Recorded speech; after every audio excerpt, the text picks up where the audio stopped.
Illustration number 9 से start करना है अभी। देखो क्वेश्चन बोल रहा है आपको, a laptop bag is priced eight $105 eight New York. देखो एक लैपटॉप के बैग की प्राइस न्यूयॉर्क में क्या चल रही है, तो न्यूयॉर्क में उसकी प्राइस चल रही है $105 किसके, लैपटॉप बैग की। ठीक है, बहुत सिंपल सा क्वेश्चन है, इसमें केवल आपको डेटा देख के अपने आप आंसर निकालना है, कोई कंसेप्ट नहीं लगाना। The same bag is priced eight 4250 इन मुंबई। वही बैग इंडिया में कितनी प्राइस चल रही है उसकी, ₹4250। ठीक है, तो देखो दो यहाँ पे कंसेप्ट हो गए।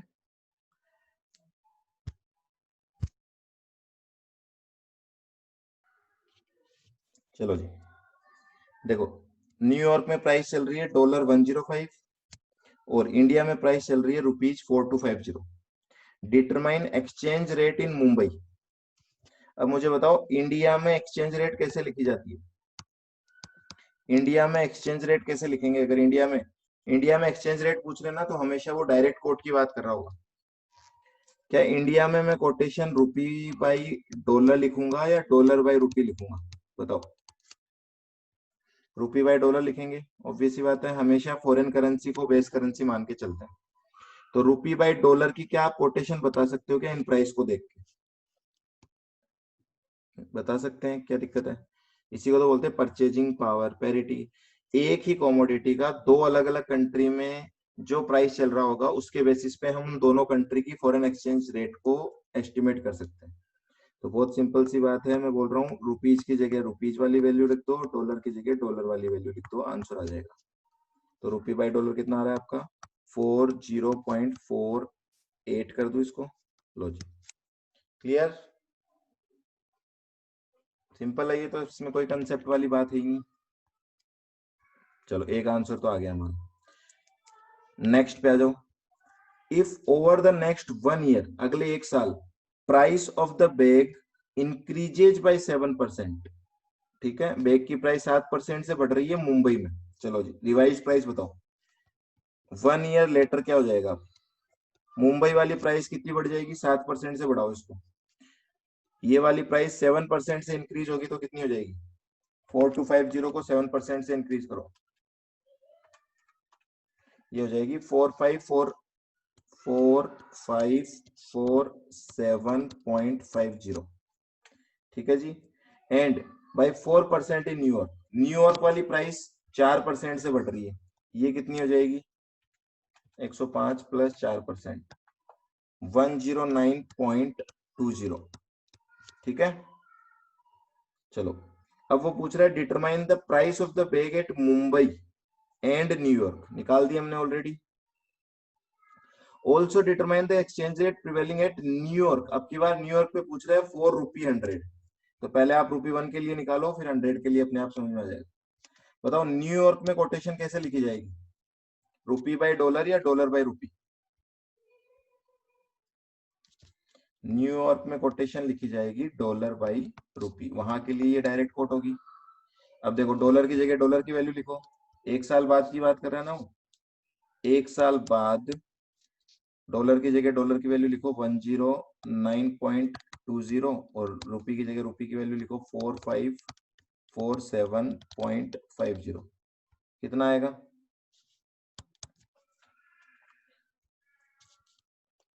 0.024। पर this is not the answer, हमें निकालना है डॉलर पर रुपी 100। ठीक है, क्या करें, 100 से मल्टीप्लाई कर दो इसको, तो ये 2.4 आ जाएगा। क्लियर, बोलो यहां तक क्लियर सबको, कोई इश्यू नहीं है तो छोटी छोटी सब, ये क्वेश्चन तो सेल्फ अंडरस्टूड वाला है। आगे देखो, डिटरमाइन द अप्रिसिएशन डेप्रिसिएशन, ये मैंने आपको करा रखा है, ए पार्ट में तो कुछ करना ही नहीं है, अपने आप निकल रहा है, ये मैंने आपको बता रखा है। अप्रिसिएशन या डेप्रिसिएशन निकाल के देना है आपको, कौन सी करेंसी में, इन रूपी, रूपी का अप्रिसिएशन डेप्रिसिएशन निकालना है। तो पहली बात तो आपके पास दो रेट होनी चाहिए, T0 पे और T1 पे। कौन सी, कोई भी ले लो कोटेशन, कोई फर्क नहीं पड़ता। देखो पहली कोटेशन कौन सी थी, पहली कोटेशन रुपी बाय डॉलर थी ना, तो यहाँ भी एक रुपी बाय डॉलर की कोटेशन चाहिएगी, तभी अप्रिसिएशन डेप्रिसिएशन पता लगेगा। देखो इस दिन रुपी डॉलर कितना चल रहा था, 40.48। इस दिन रुपी बाय डॉलर कैलकुलेट करो आप, क्या चलेगा। इस दिन रुपी बाय डॉलर पे आऊंगा तो आंसर हो जाएगा 4547.50 डिवाइडेड बाई 109.20, कितना आएगा 41.64। ठीक है, ये लो। अब आप निकाल सकते हो यहाँ पे अप्रिसिएशन इन रुपी। क्या फॉर्मूला लगाऊं बताओ, किसको याद है, कौन सही फॉर्मूला बताएगा यहाँ पे।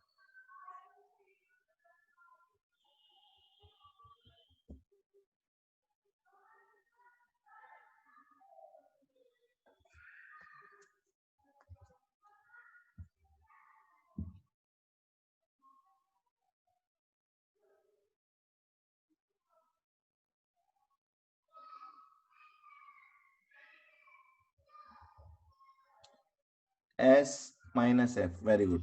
तो यहाँ पे क्योंकि देखो ऊपर वाली करेंसी के लिए निकालना है तो फॉर्मूला एस माइनस एफ होगा, S minus F upon F into 100 into 12/n करने की जरूरत ही नहीं यहाँ पे, क्योंकि 12 महीने का डेटा है। एस स्पॉट रेट कितनी है 40.48, फॉरवर्ड रेट कितनी है 41.64 डिवाइडेड बाई 41.64 इंटू 100। लो जी, कितना परसेंट आता है, माइनस में आएगा, मतलब डेप्रिसिएशन है, अप्रिसिएशन नहीं है। रुपी गिर रहा है, रुपी बढ़ नहीं रहा है, कितना आएगा बोलो।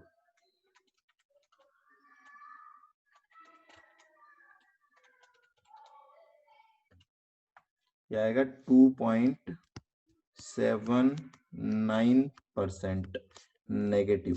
Negative indicates depreciation in rupee. बोलो आगे समझ में है तो।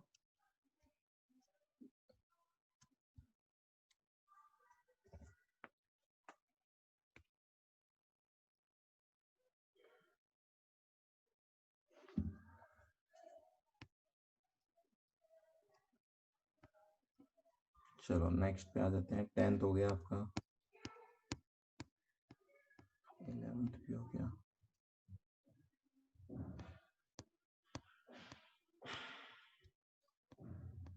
क्वेश्चन नंबर 12 भी हो गया, 13th है, 14th है एंड 15th है।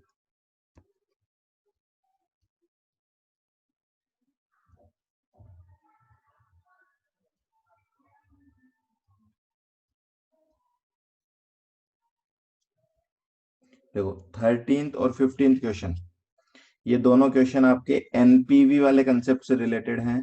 तो पहले आप मुझे बताओ, आपको एनपीवी कैलकुलेट करना आता है सबको या किसी को दिक्कत है।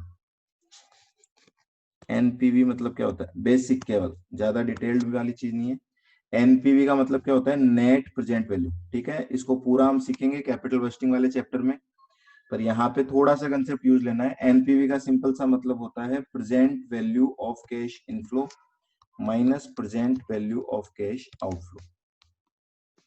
ये बात किसको पता है, जिसको बिल्कुल ही नहीं आता वो बताओ, और जिसको आता है याद नहीं है, ऐसी बातें कर रहे हो, ये याद नहीं है आपको।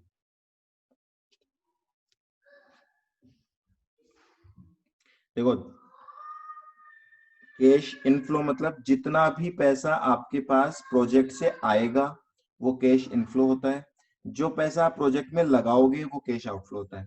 ठीक है, प्रेजेंट वैल्यू का क्या सिस्टम होता है वो अब मैं आपको बता देता हूँ। पहले बेसिक, छोटा सा बेसिक देख लो पहले, और उसके बाद इस क्वेश्चन को सोल्व करना पड़ेगा। ठीक है, क्योंकि क्वेश्चन एनपीवी से रिलेटेड है।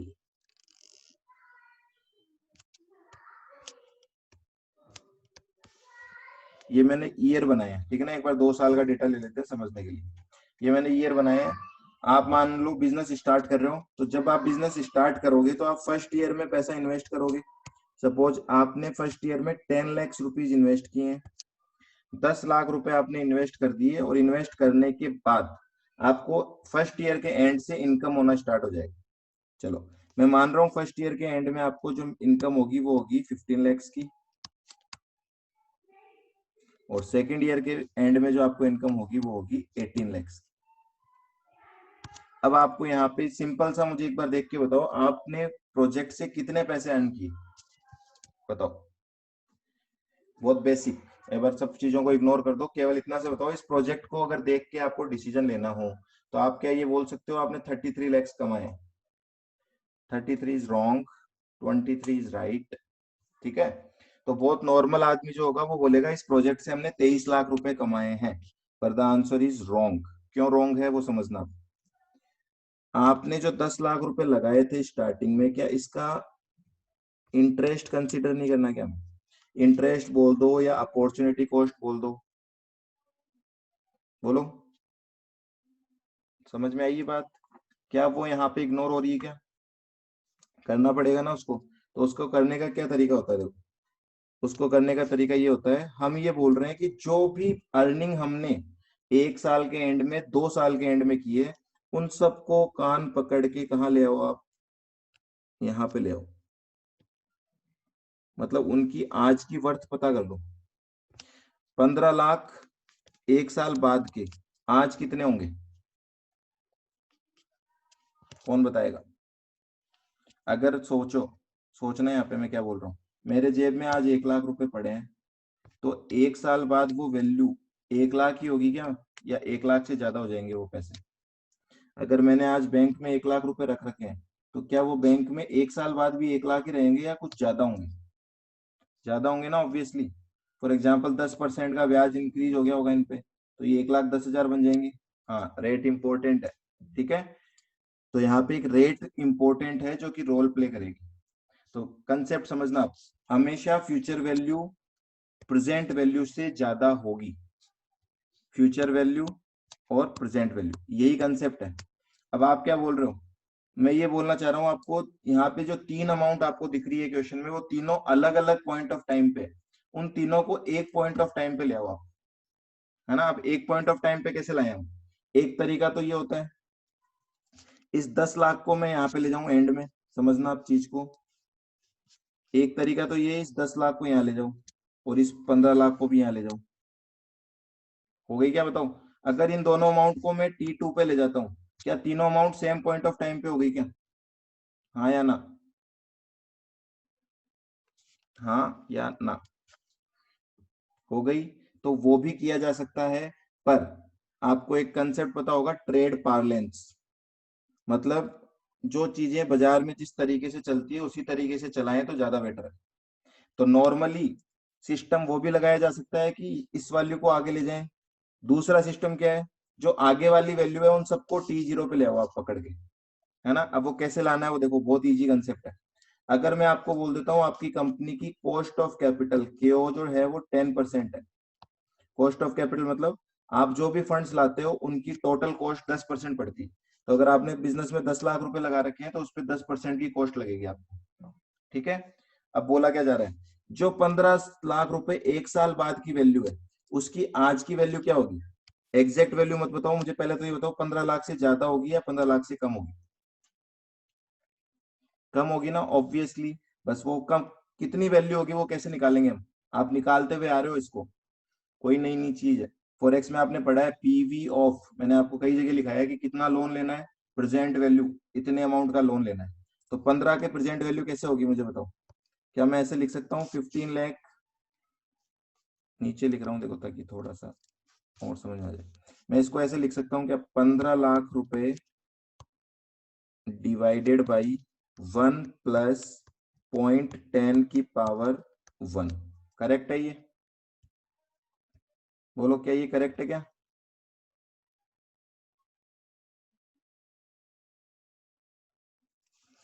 क्या मैं इसको ऐसे लिख सकता हूँ 15 lakhs multiplied by 1 divided by 1.10 की पावर 1। अब देखते रहना आप और ये चीज लिखते रहना, जहां दिक्कत हो वहां बता देना। ठीक है, अब इस चीज को हम क्या नाम देते हैं वो देखना। This 15 lakh is cash inflow है, तो मैं इसको लिख रहा हूँ कैश इनफ्लो, मल्टीप्लाइड बाई इस वाली चीज को हम एक नाम दे देते हैं, इसको हम बोलते हैं PV factor of 10%।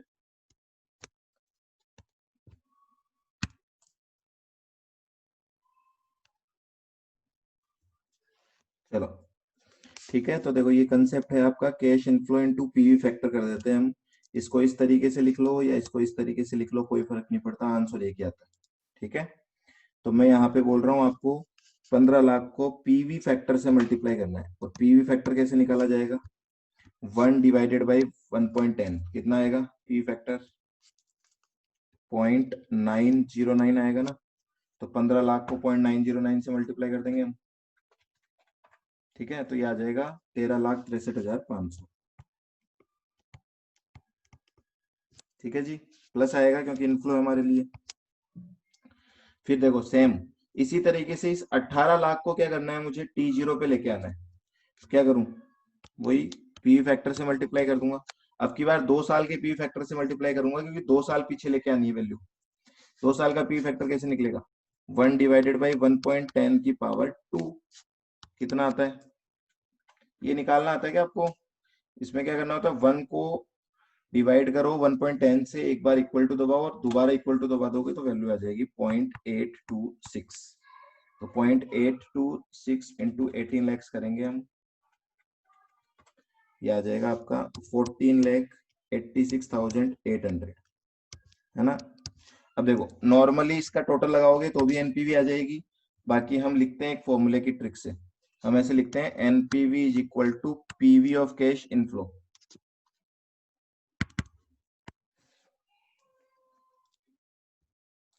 NPV is equal to PV of cash inflow minus PV of cash outflow. ठीक है, अब इसमें इनफ्लो का टोटल कौन बताएगा मुझे?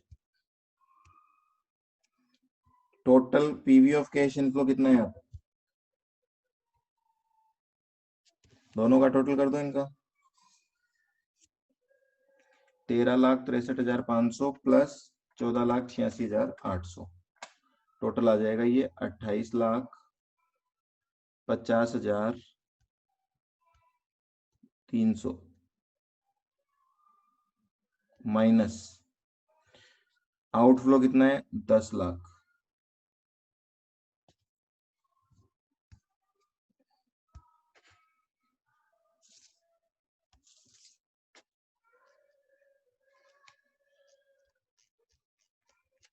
तो आपका आंसर आएगा 18,50,300। देखो आपने बिना एनपीवी के कंसेप्ट के कैलकुलेट किया था तो कितना आया था? 23 लाख रुपए आया था ना। तो यहाँ पे एनपीवी का कंसेप्ट लगाते हैं, इसको क्या बोलते हैं वो कैपिटल वेस्टिंग में समझेंगे हम सारी चीज, क्यों लगाते हैं क्यों नहीं लगाते हैं। तो यहाँ पे तो इतनी बेसिक सी कैलकुलेशन करनी है आपको, कर सकते हैं क्या इतनी हम? देखो ये एनपीवी है और एनपीवी का डिसीजन क्या होता है, एनपीवी अगर पॉजिटिव है तो आपका प्रोजेक्ट अच्छा है, जितना हमारा खर्चा है उससे ज्यादा की इनकम हो रही है। और अगर आपका एनपीवी नेगेटिव है मतलब आपका प्रोजेक्ट बेकार है, उसमें इन्वेस्ट नहीं करना चाहिए। अब इस चैप्टर में क्या करना है हमें देखना, इलस्ट्रेशन नंबर 13।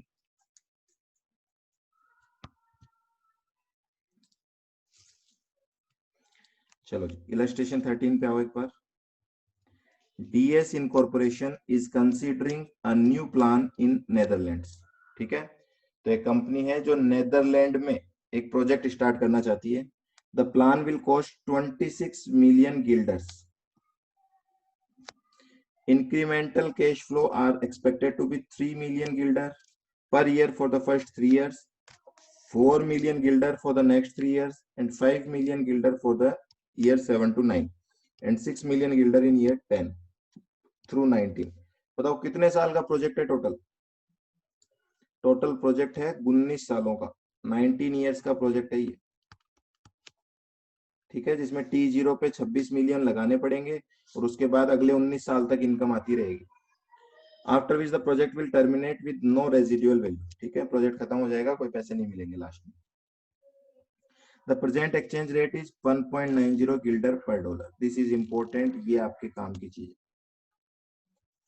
अब पहले तो मुझे ये बता दो, इस क्वेश्चन में अगर आपको समझ में आ रहा हो पढ़ के, होम करेंसी कौन सी है और फॉरेन करेंसी कौन सी? चलो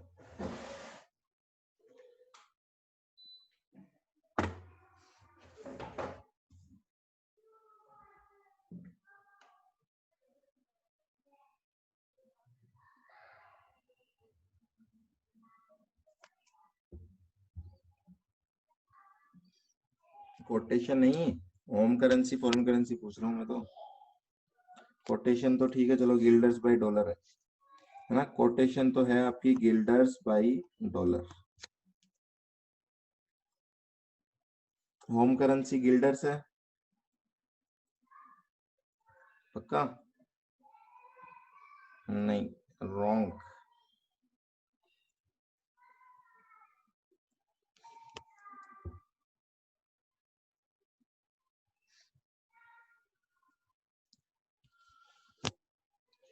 dollar is home currency and Gilder is foreign currency.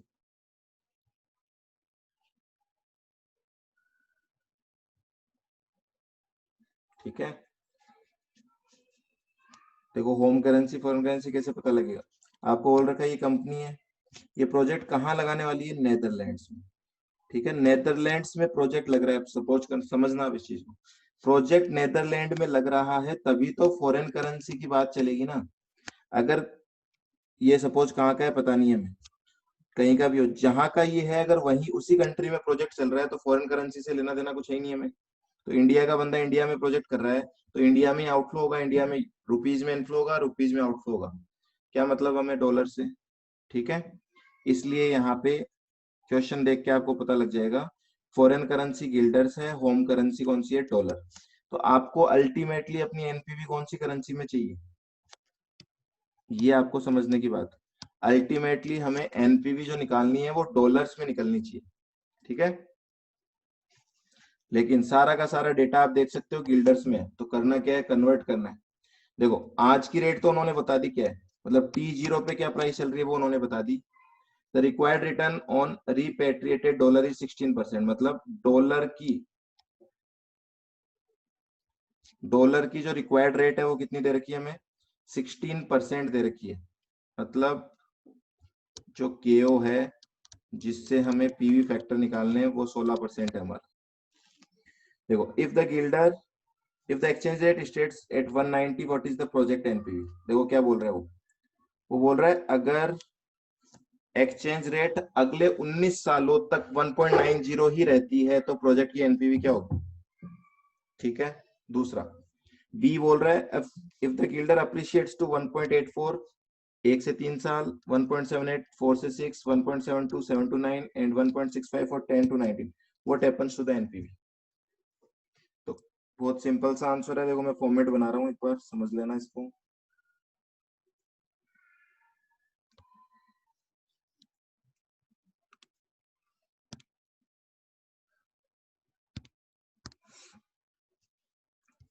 Illustration number 13। पहले ए की बात कर रहे हैं हम। कैश आउटफ्लो में तो कोई दिक्कत है ही नहीं। ठीक है, पहले हम इनफ्लो निकाल रहे हैं, तो मैं यहाँ पे लिख रहा हूँ calculation of NPV, net present value निकाल रहे हैं। कौन सी करेंसी में निकाल रहे हैं? हम डॉलर्स में निकाल के देंगे। ठीक है, डॉलर्स में निकाल के देंगे। अभी देखो कैसे होगा। एक तो ईयर का कॉलम बनाएंगे, ईयर 1। अब ईयर आप शॉर्टकट ये है यहाँ पे, जहां जहां डेटा सेम है वहां वहां आप ईयर एक साथ ले सकते हो, अलग अलग लिखने की जरूरत नहीं है। देखो 1 से 3 साल का डेटा सेम है, 4 से 6 साल का डेटा सेम है, 7 से 9 का सेम है और 10 से 19 का सेम है, तो यहाँ पे आप डायरेक्ट बना दो 1 से 3 साल, 4 से 6 साल, 7 to 9 एंड 10 to 19। इन सालों में क्या कैश इनफ्लो आ रहा है आपके पास, कौन सी करेंसी में आ रहा है वो ब्रैकेट में लिख दो। तो गिल्डर्स में कैश इनफ्लो दे रखा है आपको। ठीक है, कितना दे रखा है गिल्डर्स में? 3 मिलियन, 4 मिलियन, 5 मिलियन, 6 मिलियन, इस तरीके से दे रखा है। ठीक है जी, 3 मिलियन, 3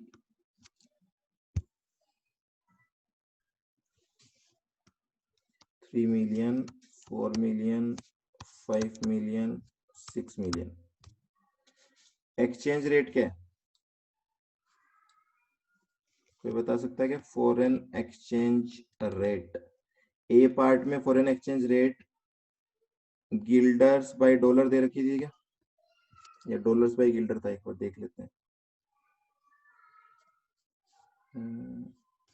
गिल्डर बाय डॉलर दे रखी है। देखो फर्स्ट पार्ट बोल रहा है 1.90 रहेगी हमेशा, हमेशा 1.90 रहेगी, तो कोई इश्यू नहीं है, लिख दो यहाँ पे 1.90, 1.90, 1.90, हमेशा 1.90 रहेगी ना, कोई इश्यू है ही नहीं। क्या आप मुझे यहाँ पे कैश इनफ्लो कन्वर्ट करके बता सकते हो क्या, कैश इनफ्लो डॉलर्स में कितने होंगे? इसमें तो किसी को दिक्कत नहीं होनी चाहिए।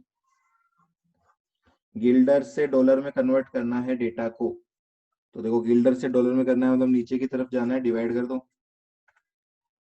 समझ रहे हो बात को? 30 लाख को डिवाइड करेंगे 1.90 से, तो ये आ जाएगा कितना, देखो मिलियंस में डेटा निकाल देते हैं हम, 3 डिवाइडेड बाई 1.90, तो ये आ जाएगा आपका 1.57, 4 डिजिट तक ले रहा हूँ, 89 मिलियन। ठीक है, फिर 4 मिलियन को करेंगे तो 2.1053 मिलियन,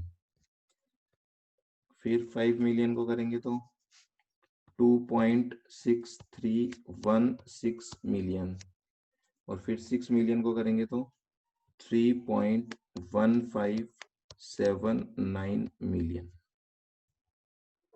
बोलो यहां तक किसी को दिक्कत है तो बता दो। ये तो बहुत बेसिक सी चीज है, आपको गिल्डर से डॉलर में कन्वर्ट करना सबको आता होगा अभी के टाइम पे। अब देखो ये आपका कॉलम बन गया, ये 4 आपके कैश इनफ्लो हैं, यहाँ पे आप पीवी फैक्टर लिखोगे।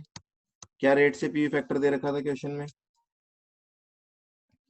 पीवी फैक्टर की एक्सचेंज रेट क्या दे रेट से दे रखी है हमें? एक्सचेंज रेट हमें दे रखी है 16% से। ठीक है, तो 16% से पीवी फैक्टर लेने हैं एट द रेट ऑफ 16%। अब यहाँ पे एक चीज समझ लेना पहले, यहाँ पे 1 से 3 साल का डेटा एक साथ ले रखा है ना मैंने, तो आप यहाँ पे 1 से 3 साल का क्यूमुलेटिव फैक्टर लिखोगे। क्यूमुलेटिव का मतलब 1 साल, 2 साल, 3 साल, तीनों के पीवी फैक्टर को ऐड करके एक ही कॉलम में लिखने हमें। आता है निकालना?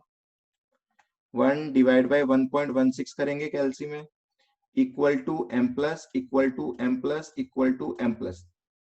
ठीक है, फिर एम आर सी वाला बटन दबा देंगे तो तीनों साल का पीवी फैक्टर आ जाएगा हमारे पास टोटल 2.2459, 4 डिजिट तक ले रहा हूं, तो सब 4 डिजिट तक ही लेना ताकि डेटा सेम रहे हमारा। ठीक है, अब अगले में क्या करना है, 4, 5, 6 ईयर का लेना है आपको। देखो कैसे होगा आंसर, कैलसी में जो लिखना है वो बोल रहा हूँ, सुन लेना अच्छे से। 1 डिवाइडेड बाई 1.16 इक्वल टू करेंगे तो 1 साल का आएगा, एम प्लस मत दबाना अभी, इक्वल टू करेंगे तो 2 साल का आएगा, इक्वल टू करेंगे तो 3 साल का आएगा। अभी तक मैंने एम प्लस प्रेस नहीं किया है, अब मैं इक्वल टू दबाऊंगा तो 4 साल का पी फैक्टर आएगा, इसको एम प्लस में डालो। फिर इक्वल टू दबाओगे तो 5 साल का आएगा, इसको एम प्लस में डालो। फिर इक्वल टू दबाएंगे तो 6 साल का आएगा, इसको एम प्लस में डालो, और फिर एमआरसी दबा दो। तो ये आपके 4, 5, 6 ईयर का क्यूमुलेटिव आ जाएगा 1.4388। और किसी को नहीं आता समझ में, कोई इशू नहीं है, आप अलग अलग पी फैक्टर लिख लो हर ईयर के, और फिर ऐड करके लिख देना यहाँ। बोलो आगे के ये, अब आप निकाल के बताओ, चलो मुझे, मैं नहीं डाल रहा एक बार। 7 to 9 ईयर का क्यूमुलेटिव कितना आएगा? 7 to 9 ईयर का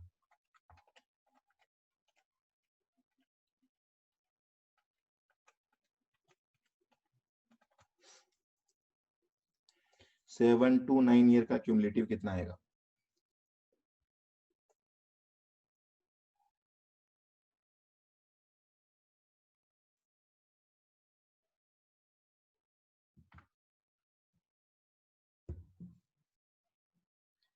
.9218, very good, 0.9218।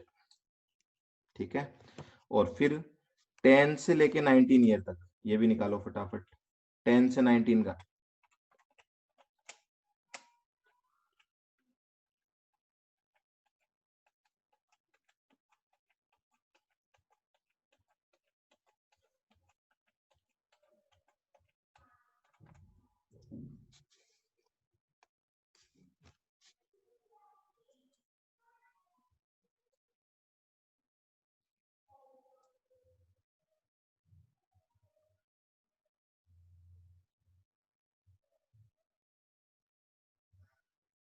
Sir calcium MRC दबाने से कुछ और ही आ रहा है। आपने पहले एमआरसी क्लियर नहीं किया होगा। एक बार जब एमआरसी का डेटा देखना हो तो 2 बार एमआरसी दबाया करो, तब वो एमआरसी का डेटा क्लियर हो जाएगा, है ना। अदरवाइज वो पहले वाली वैल्यू भी उसमें रह जाती। 1.2709 सही आ रहा है, एकदम परफेक्ट है। कैल्शियम में जिससे नहीं हो पा रहा है और बता दो अभी। एमआरसी को हमेशा 2 बार प्रेस किया करो ताकि वो वैल्यू पुरानी वाली उसमें से इरेज हो जाए।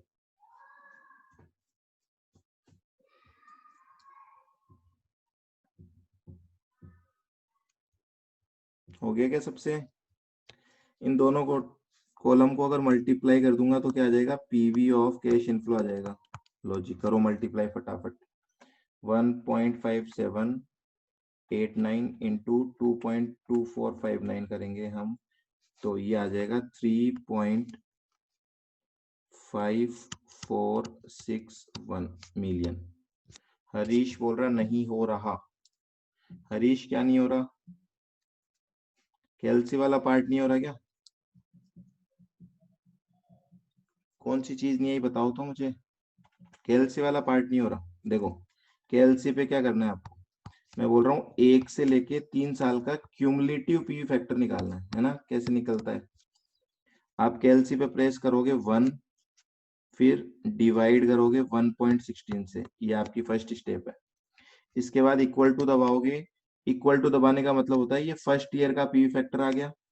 फिर इक्वल टू दबाओगे तो सेकंड ईयर का पीवी फैक्टर आ गया। फिर इक्वल टू दबाओगे तो थर्ड ईयर का पीवी फैक्टर आ गया। अब 1 साल का चाहिए होता तो ये उठा लेते, 2 का चाहिए होता तो ये उठा लेते, 3 का चाहिए होता तो ये उठा लेते। हमें चाहिए तीनों साल का टोटल। तो इसका ट्रिक क्या है वो देखो।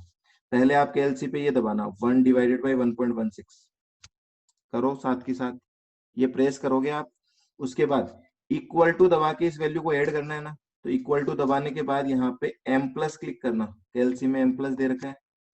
फिर इक्वल टू दबा के एम प्लस करना, फिर इक्वल टू दबा के एम प्लस करना।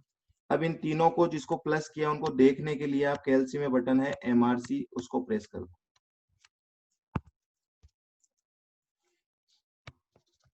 देखो अब आता है क्या आपसे?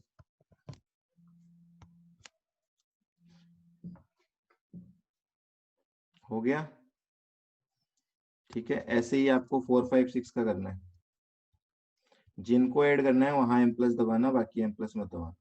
अब इनको मल्टीप्लाई करो दोनों कॉलम को।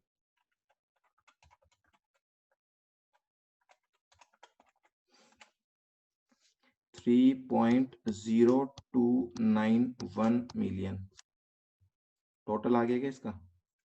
चलो इसके टोटल से मतलब हमें टोटल आ रहा है 13.0144 मिलियन।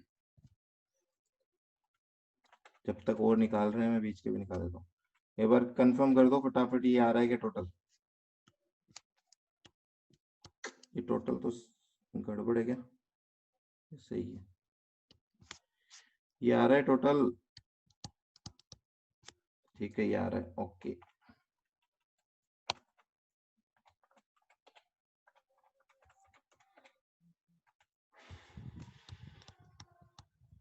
फॉर्मूला क्या था एनपीवी का? देखो इसको मैं क्या बोलूंगा, this is PV of cash inflow. इसमें से लेस क्या करना है, पीवी ऑफ कैश आउटफ्लो। अब देखो कैश आउटफ्लो जो हमें क्वेश्चन में दे रखा है 26 मिलियन गिल्डर्स का दे रखा है, तो मेरे को तो डॉलर में लिखना है ना यहाँ पे अमाउंट। ये जो कॉलम आ रहा है ये कौन सी करेंसी में आ रहा है? डॉलर में, क्योंकि डॉलर की वैल्यू से मल्टीप्लाई कर रहा हूँ। देखो मैं, तो उस गिल्डर वाली फिगर को भी चेंज करो। 26 मिलियन गिल्डर्स है तो 1.90 से डिवाइड करेंगे, क्योंकि स्पॉट रेट क्वेश्चन में दे रखी है 1.90।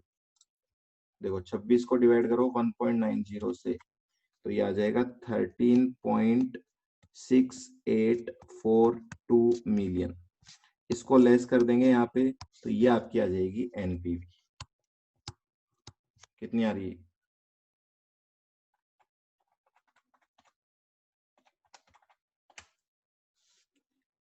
0.6698 मिलियन नेगेटिव आ रही है।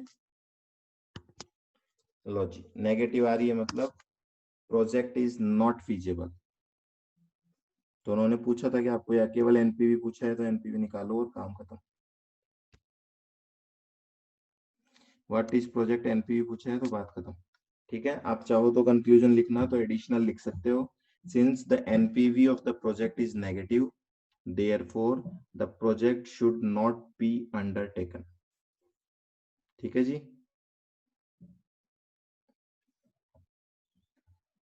क्लियर है यहां तक?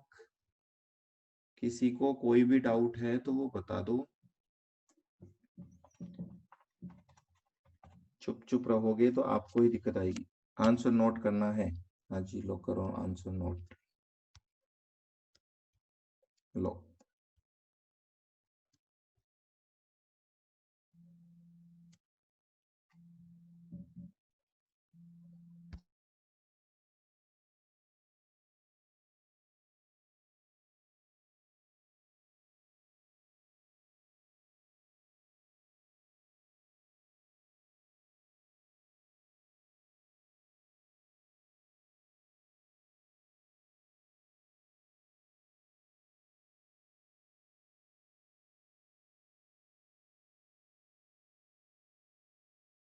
Year to year forex rate change हो तो, हाँ है ना, वो बी पार्ट उसी चीज का तो है। अभी देखो करते हैं उसको भी सॉल्व।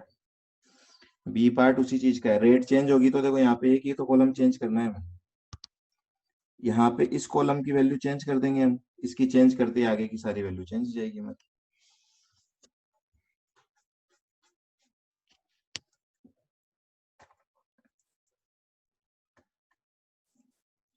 डन। अब देखो एक बार बी पार्ट पे नजर मारो। बी पार्ट क्या बोल रहा है हमें? इफ गिल्डर अप्रिशिएट्स टू 1.80, देखो वो बोल रहा है 1 से 3 साल में तो 1.84 है, उसके बाद 3 साल के लिए 1.78, 1.72 और 1.65। चलो,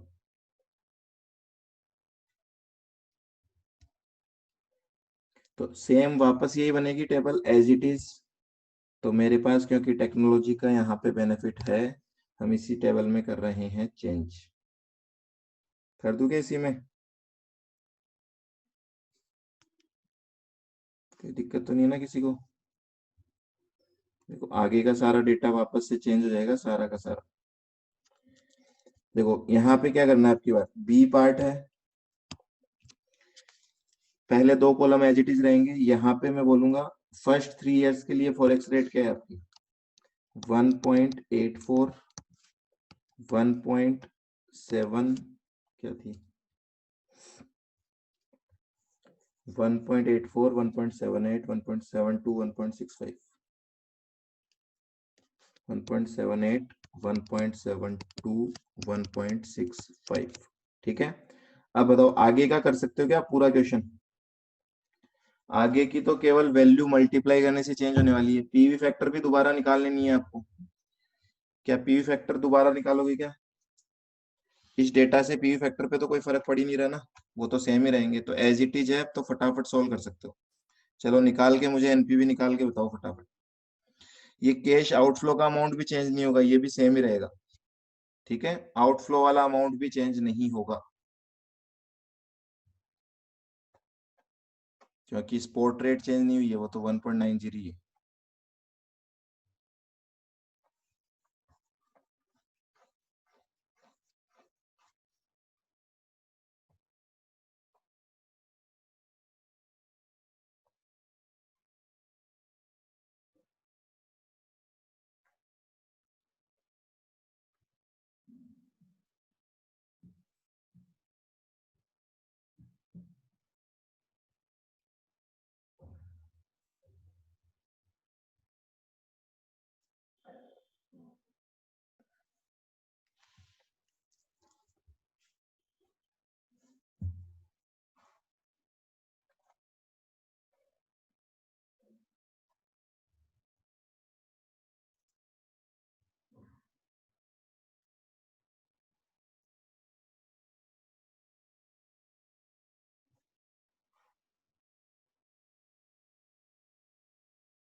एनपीवी आ रहा है दक्षिता का 0.5117। पॉजिटिव आ रही है क्या आपकी बार? पॉजिटिव आ रही है क्या? पहले नेगेटिव आ रही थी तो यहाँ पे प्रोजेक्ट एक्सेप्ट नहीं करना था, तो पॉजिटिव आ रही है तो यहाँ पे प्रोजेक्ट एक्सेप्ट कर लेना चाहिए। 0.512 ठीक है, सही है। 5117।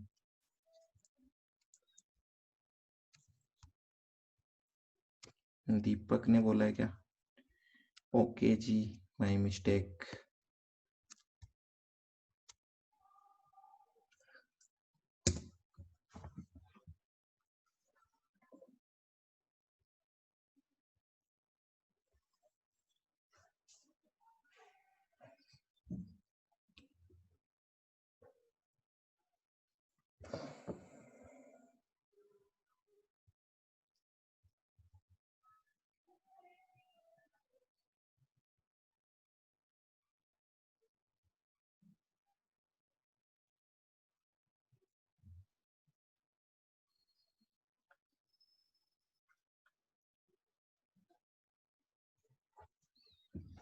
डन, सबका हो गया।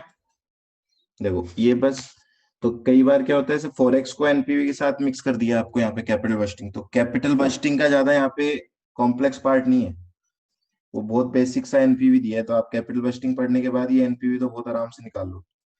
यहाँ पे बस बेसिक सी चीज जो समझनी है वो ये है कि जो आपको अमाउंट दे रखी है वो फॉरेन करेंसी में दे रखी है, इसको कन्वर्ट कर लो पहले होम करेंसी में और उसके बाद में कैलकुलेशन कर दो। ठीक है जी, नेक्स्ट क्वेश्चन पे आ जाऊं क्या? तैयार हो क्या आप? Are you ready?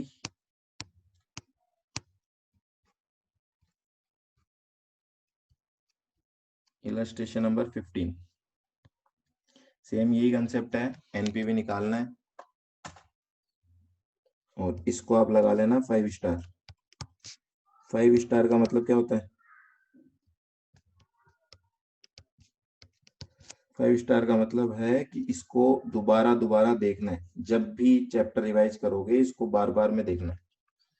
ठीक है ना, सोल्व करके देखना है, ऐसे देखना नहीं है, खुद को सोल्व करना है।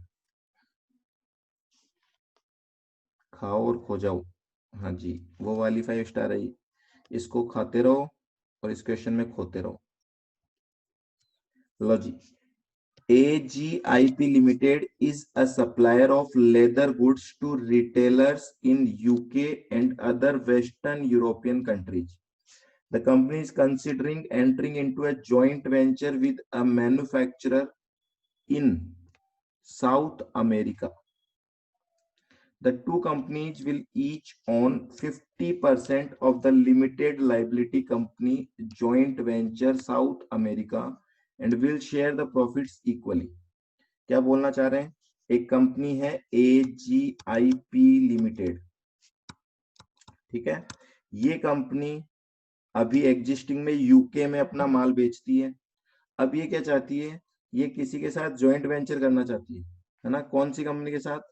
एक साउथ अमेरिका की कंट्री, वहां की कंपनी है, उसके साथ ये एक ज्वाइंट वेंचर जो कि साउथ अमेरिका में खुलेगा।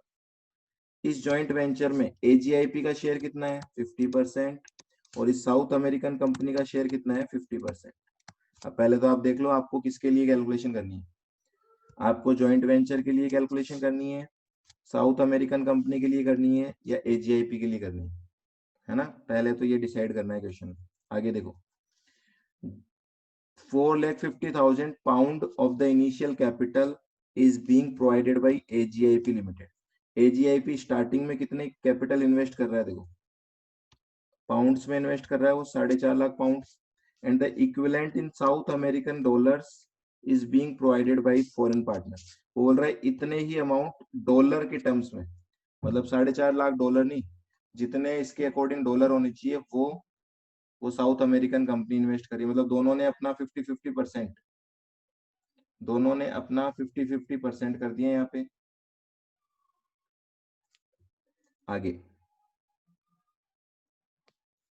Manager of the joint venture expect the following net operating cash flow which are in nominal terms. ऐसे अब देखो यहाँ पे थोड़ी सी मिस्टेक है, क्वेश्चन में सही करना।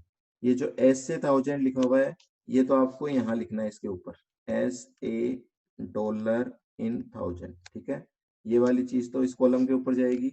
और ये जो आगे का कंटेंट लिखा हुआ है, forward rate of exchange to sterling, ये पॉइंट उठ के जाएगा यहाँ। तो ये कॉलम की हेडिंग है जो कि थोड़ी सी आगे मिसप्लेसिंग हो गई।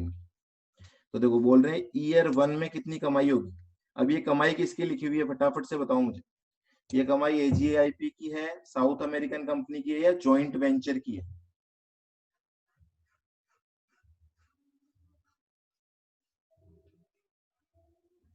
जॉइंट वेंचर की है ना, मतलब टोटल कमाई है इसमें। कितना है ये बोल रहा है 4250। इसमें 000 लगा दूं मैं, क्योंकि ऊपर बोल रहा है कॉलम, कॉलम की जितनी भी वैल्यू है सब में 000 ऐड कर दूं। सो this is your joint venture का कैश इनफ्लो। ये 10, 15, 21 क्या दे रखी है, फॉरवर्ड रेट दे रखी है। बताओ मुझे फॉरवर्ड रेट की कोटेशन कौन बताएगा?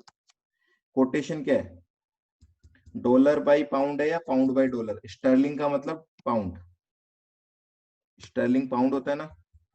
बताओ डॉलर बाई पाउंड है या पाउंड बाई डॉलर है?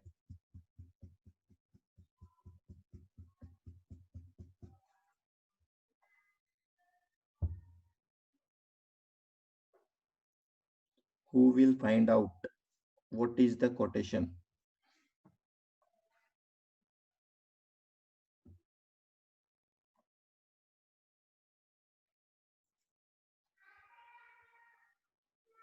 डॉलर बाई पाउंड है, पक्का है ना सबको? कैसे पता लगा? देखो यहाँ लिखा हुआ है forward rate of exchange 2 pound, तो डॉलर 2 पाउंड, 2 का मतलब बेस में जा रहा है वो, ठीक है। तो देखो 10, 15, 21 ये आपकी फॉरवर्ड रेट दे रखी है। जैसे अभी इस क्वेश्चन में दे रखी थी ना ऊपर वाले में 1.7, 1.84, 1.78, इस तरीके से।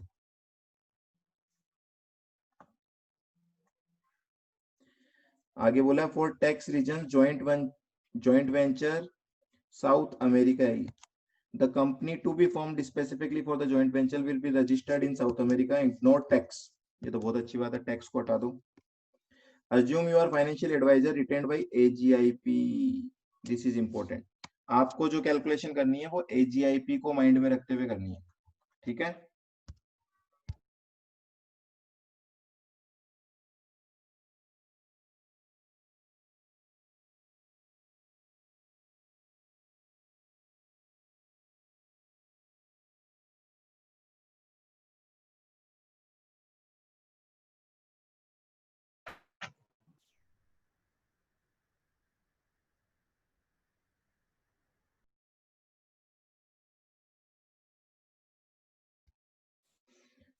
ठीक है जी, तो AGIP लिमिटेड के पॉइंट ऑफ व्यू से आपको निकालना है advise on the proposed joint venture, calculate NPV of the project under the two assumptions explained below. तो आपको एनपीवी निकालनी है किसके लिए, क्या जॉइंट वेंचर की एनपीवी निकालनी है, साउथ अमेरिकन कंपनी की निकालनी है, या AGIP के लिए निकालनी है? ये चीज आपको पहले ही समझ लेनी है। आपको हमेशा AGIP के लिए निकालनी है क्योंकि उसने आपको अपॉइंट कर रखा है, ठीक है। यूज अ डिस्काउंट रेट 16% ही लगानी है यहाँ पे भी। दो अजम्पशन का मतलब है दो क्वेश्चन ऐसे मान लो आप, question number 1, question number 2, both assumptions पे आंसर देना है। अजम्पशन 1 क्या है, the South American country has exchange controls which prohibit the payment of dividends above 50% of the annual cash flow for the first 3 years of the project. The accumulated balance can be repatriated at the end of third year. ये क्या बोलना चाह रहा है देखना है आप।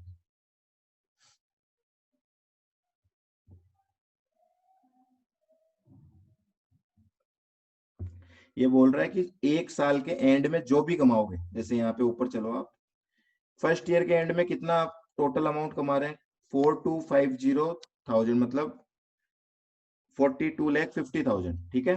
42,50,000 dollar अगर टोटल ज्वाइंट वेंचर की कमाई है, तो मुझे बताओ यहाँ AGIP का कितना शेयर बनता है इसमें? आधा, 50% है इनका। अब पॉइंट वो जो बोलना चाह रहे हैं, ये बोल रहे हैं कि ये जो अमाउंट है इसका 50% ही आप डिस्ट्रीब्यूट कर सकते हो। 50% डिस्ट्रीब्यूट करने का मतलब क्या, मतलब पहले तो 42,50,000 का 50% करो, ये कितना होता है 21,25,000। अब डिस्ट्रीब्यूट जब होगा तो पूरा एजीआईपी में थोड़ी होगा, एजीआईपी के हिस्से में कितना आएगा, इसका आधा, 21,25,000 का आधा आएगा। ठीक है, कितना होता है 10,62,500। तो आपको समझ में आ रही है बात। अगर मैं आपसे ये पूछूं कि फर्स्ट ईयर के एंड में एजीआईपी को कितने डॉलर्स मिलेंगे, तो आप क्या बोलोगे, 21,25,000 डॉलर मिलेंगे या 10,62,500 डॉलर मिलेंगे? क्योंकि हम एनपीवी निकालते वक्त एक्चुअल में कैश इनफ्लो आउटफ्लो की बात करते हैं। बात समझ में आ रही क्या? 10,62,500 एक्चुअल कैश इनफ्लो है। आप बोलोगे सर वो बाकी भी तो उसी का है, उसी का है, कोई इशू नहीं है, पर वो मिलेगा कब उसको, वो मिलेगा उसको थर्ड ईयर के एंड में। ये उसने लैंग्वेज लिख रखी है नीचे, वापस पढ़ लो। बोल रहे थे South American country as exchange control which prohibit the payment of dividend, dividend देने में प्रोहिबिशन है। अबो 50%, मतलब 50% पैसा ही बांट सकते हैं। ठीक है जी, बांट दिया। वो जो बचा हुआ है वो बोल रहे हैं कि the balance accumulated balance can be रिपेट्रिएटेड at the end of third year, तो जो बचा हुआ है वो थर्ड ईयर में बांट देंगे। कोई इश्यू है क्या? कोई दिक्कत नहीं है। अजम्पशन 2 को भूल जाओ एक बार, पहले अजम्पशन 1 सोल्व करते हैं। कमेंट ब्रीफली ऑन वेदर और not the joint venture should proceed based solely on these calculation. लो जी, आपको बताना है क्या जॉइंट वेंचर करें या नहीं करें, अभी बता देते हैं हम। Illustration number 15, assumption 1। Again same वैसे ही कॉलम बनाने हैं हमें जैसे ऊपर बनाए थे हमने। अरे नहीं बनेगा। ठीक है, देखो कैलकुलेशन एनपीवी की करनी है ना। अब की बार पहले समझना कॉलम कौन कौन से बनेंगे। एक तो ईयर का कॉलम बनेगा, 3 साल तक इनफ्लो होने वाले हैं, 1 2 3। अब मैं क्या लिख रहा हूं यहाँ पे, मैं लिख रहा हूं cash inflow, cash inflow joint venture का। टोटल कैश इनफ्लो कितना हो रहा है जॉइंट वेंचर का, वो लिख देंगे यहाँ पे। कौन सी करेंसी में हो रहा है, डॉलर में हो रहा है।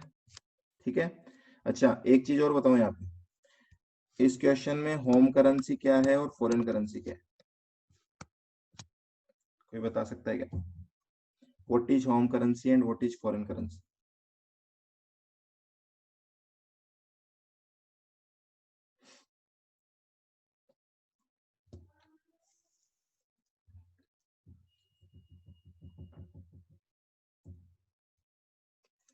हाँ जी, dollar is foreign currency and home currency is pound. Very good. ठीक है, तो हमें कैलकुलेशन पाउंड में करनी है, तो डॉलर्स को पाउंड में कन्वर्ट करेंगे। चलो सही है, ये कोई इशू नहीं है। देखो ज्वाइंट वेंचर का दे दिया आपको। अब वो बोल रहे हैं इसमें से एजीआईपी को कितना मिलने वाला है, वही लिखेंगे हम यहाँ पे। पर उससे पहले मैं लिख रहा हूं एजीआईपी का शेयर कितना बनता है। एजीआईपी शेयर कौन सी करेंसी में, डॉलर में। फिर मैं बोल रहा हूं कैश इनफ्लो किसके लिए, कैश इनफ्लो फॉर एजीआईपी कौन सी करेंसी में, डॉलर में। पर आंसर डॉलर में नहीं निकालना, तो यहाँ पे बीच में क्या डाल देंगे, फॉरवर्ड रेट। फॉरवर्ड रेट किसकी है, डॉलर बाई पाउंड की है। ठीक है जी, फॉरवर्ड रेट से क्या कर देंगे, कैश इनफ्लो फॉर एजीआईपी निकल जाएगा इससे, कौन सी करेंसी में, पाउंड्स में। फिर क्या कर देंगे, यहाँ पे पीवी फैक्टर लिखेंगे एट द रेट ऑफ 16%। इन दोनों कॉलम को मल्टीप्लाई करेंगे तो हमारा आ जाएगा पीवी ऑफ कैश इनफ्लो।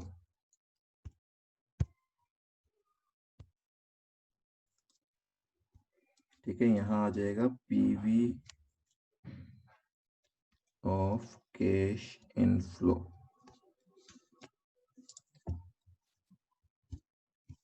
देखो अब ये क्या टेबल फिल कर सकते हो क्या आप लोग, टेबल को फिल करना है, उठा उठा के क्वेश्चन से डेटा पुट करना है आपको।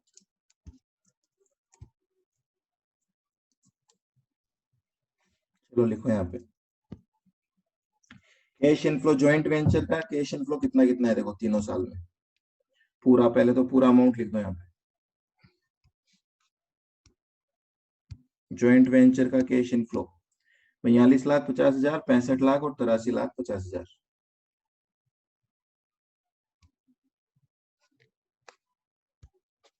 42,50,000 तो इसका फर्स्ट ईयर में है।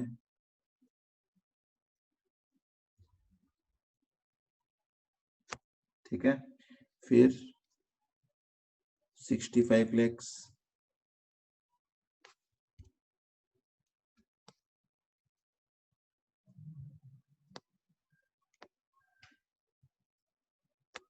फिर थर्ड ईयर में 83,50,000,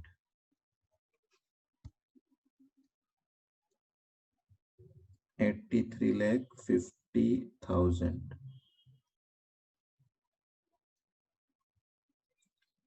देखो एजीआईपी का शेयर कितना है इसमें, फटाफट बताओ।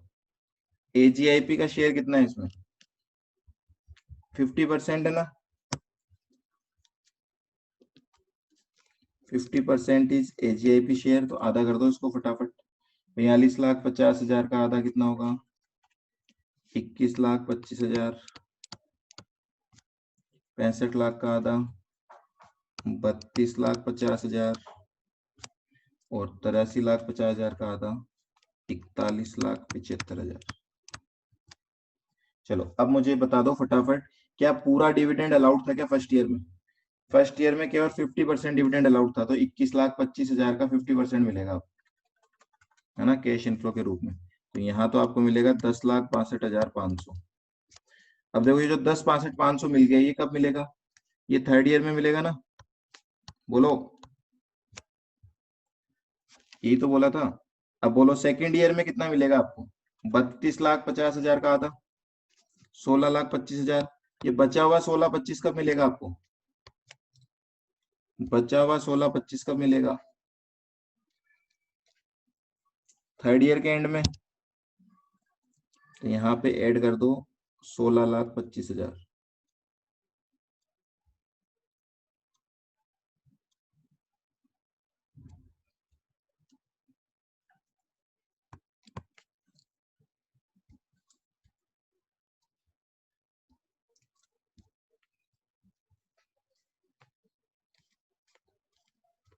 ठीक है जी।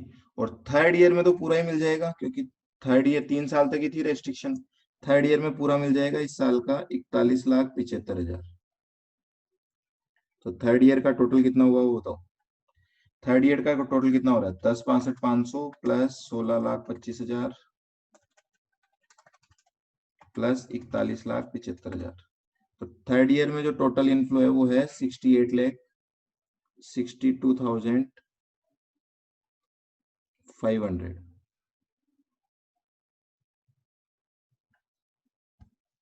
क्लियर है यहां तक? अब देखो फॉरवर्ड रेट क्या दे रखी थी, कन्वर्ट करना पड़ेगा हमें क्योंकि डॉलर में दे रखा है। फॉरवर्ड रेट दे रखी है 10, 15, 21।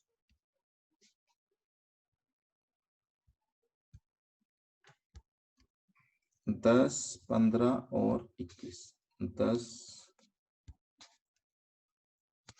15 और 21।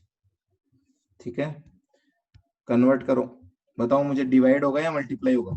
देखो डॉलर से पाउंड पे जाना है, नीचे जाना है ना, डिवाइड करेंगे। डिवाइड कर दो, 10 से डिवाइड करेंगे तो कितना आएगा? 10,62,50। 15 से डिवाइड करो, 16,25,000 को 15 से डिवाइड करेंगे तो ये आ जाएगा 108,333। ठीक है, 0.33 है, इग्नोर कर सकते हो, कोई दिक्कत नहीं। फिर थर्ड ईयर में कितना आएगा? 68,62,500 डिवाइडेड बाई 21। तो ये आ जाएगा 326,786। बोलो क्लियर यहां तक? पीवी फैक्टर लगाओ 16% का और मल्टीप्लाई करो, टोटल बताओ।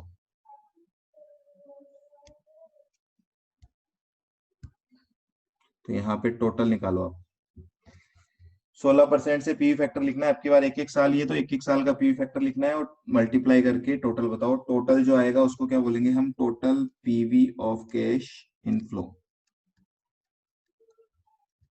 और ये कौन सी करेंसी में आएगा, ये आएगा आपका पाउंड्स में।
हम्म।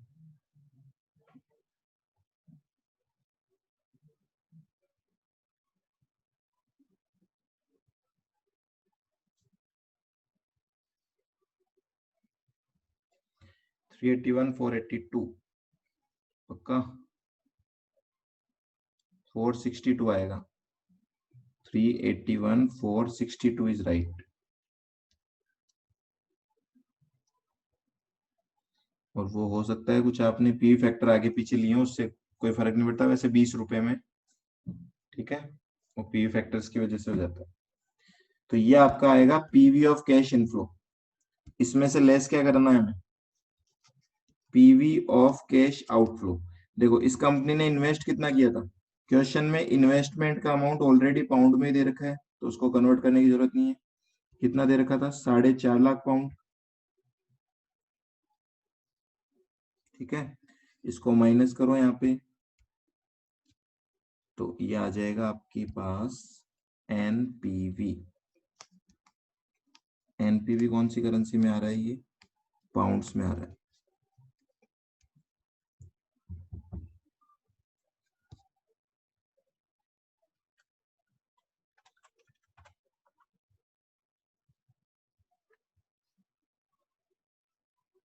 Six eight five three eight negative आ रहा है, तो आप कंक्लूजन लिखोगे यहाँ पे, since NPV is negative therefore the project should not be accepted.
Audio चला गया, कोई इशू नहीं। देखो इसका सेकंड अजम्पशन कर रहे हैं अभी हम। सेकंड अजम्पशन में बोल रहा है कि कोई भी रेस्ट्रिक्शन नहीं है। जो 50% डिविडेंड वाली रेस्ट्रिक्शन थी अगर वो हट जाए, वो हट जाने का मतलब क्या होता है कि हर साल आपको पूरा का पूरा अमाउंट मिल जाएगा, है ना। पूरा का पूरा अमाउंट कितना होगा, देखो इसी में बना देता हूं मैं एजम्पशन नंबर 2। ईयर सही है, जॉइंट वेंचर का जो इनफ्लो है वो भी ओके है, एजीआईपी का जो शेयर है वो भी ओके है 50%। अब की बार जो शेयर है वही इसका कैश इनफ्लो हो जाएगा, है ना। इस कॉलम की जरूरत नहीं पड़ेगी, इस कॉलम को हटा देते हैं सॉल्यूशन से। जो शेयर है वही तो इसकी इनफ्लो हो जाएगा, क्योंकि यहाँ पे कोई डिविडेंड की रेस्ट्रिक्शन है ही नहीं। So this is cash inflow for AGIP. ठीक है, उसके बाद आपको फॉरवर्ड रेट दे रखी है, इसको कन्वर्ट करो डॉलर में, डिवाइड करके उसके बाद पी फैक्टर से मल्टीप्लाई करो, पीवीसीआई निकालो। वेरी सिंपल हो जाएगा। बोलो, केवल कैलकुलेशन पार्ट है और कुछ नहीं है अब इसमें। अब इसको निकालो और इसमें पीवीसीआई कितनी आती है बताओ। कुल मिला के एक कॉलम रिमूव किया हमने।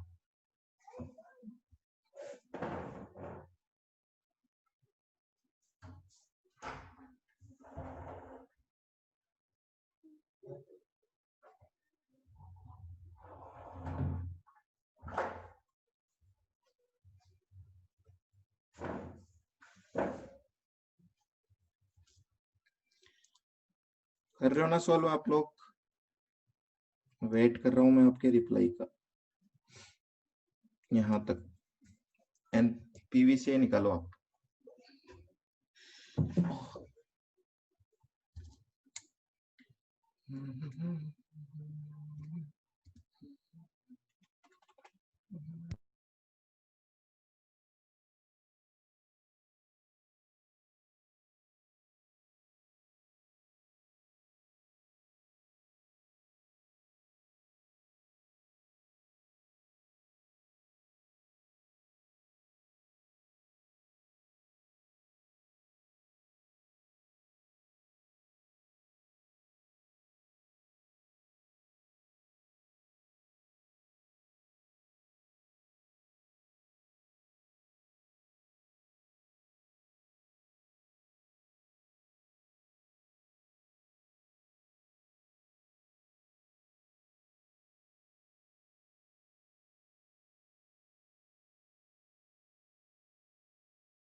ये सबका यही आ रहा है क्या आंसर? 471596 और ये आ जाएगा 21596। देखो आंसर चेंज हो गया। 21,595 96 ठीक है, वो तो एक रुपए का कोई फर्क नहीं है। एनपीवी अब की बार पॉजिटिव हो गई तो अब प्रोजेक्ट एक्सेप्ट हो जाएगा।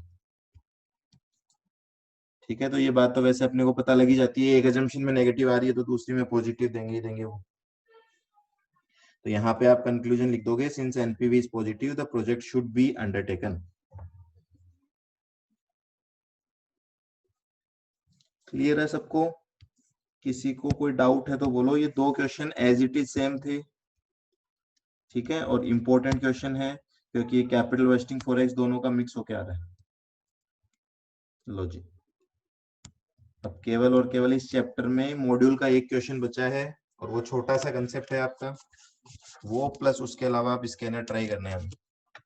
किसी को डाउट है वो बताओ, otherwise class is about to be end. Cash inflow आ रहा है 4,71,588 आ रहा है, अभी चेक करते हैं।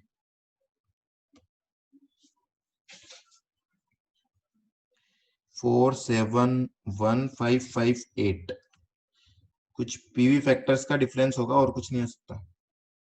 और बताओ बाकी किसी का कितना आ रहा है? आपने कितने डिजिट के पीवी फैक्टर लिए? 4,71,600 आ रहा है।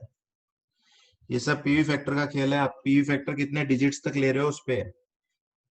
3 ने, आप गुंजन ने 3 लिया है, किसी ने 2 लिया होगा, किसी ने 4 लिया है, बस यही डिफरेंस है। ठीक है, इसके अलावा अगर कोई डिफरेंस आ रहा है आपके, तो वो फिर कहीं ना कहीं कैलकुलेशन मिस्टेक किया आप।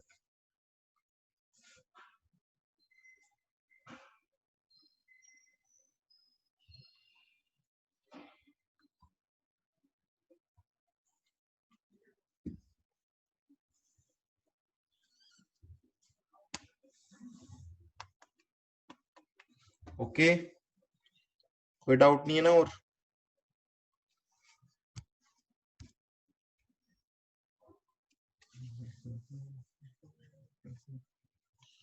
चलो जी, फिर करते हैं क्लास को एंड, और tata bye bye, take care.